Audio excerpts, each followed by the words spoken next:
जैसे ही माने जो दूर से चिल्लाना शुरू, अरे चोर आ गए चोर आ गए। इतनी में ललिता विशाखा आई जल्दी तो किशोरी जी को नहीं, किशोरी जी बोली अरे वो कान कुंवर आए रहे होगो, कान कुंवर आए रहे होगो।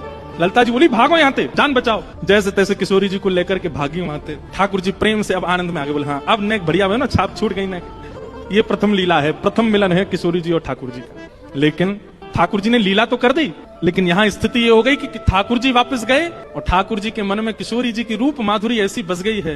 वो नेत्र, वो नासिका, वो मुखमंडल, वो कान, वो चाल, वो बोली, वो सब ठाकुर जी के मन में ऐसी घर करके बैठ गई है कि अब कोई और सुहा नहीं रहा है। छोटे से ठाकुर जी 5 वर्ष के लाला ऐसे गुमसुम चुपचाप बैठे हैं, चलते चलते हंस रहे हैं, बैठे बैठे मुस्कुरा रहे हैं। जैसे एक प्रेमी की स्थिति हो जाती है, नेक से ठाकुर जी की वैसी स्थिति है। और वही स्थिति हो गई है किशोरी जी की। एक बार ठाकुर जी श्यामा सखी बन करके गए। ठाकुर जी ये विचार करके गए मैं जाके किशोरी जी के मन की देख के तो आऊं। ये मेरे सामने तो प्रिय प्रिय बोले मोए, मेरे बिना ये मोए मेरे बारे में कहा बोले, मैं एक बार सुन के तो आऊं।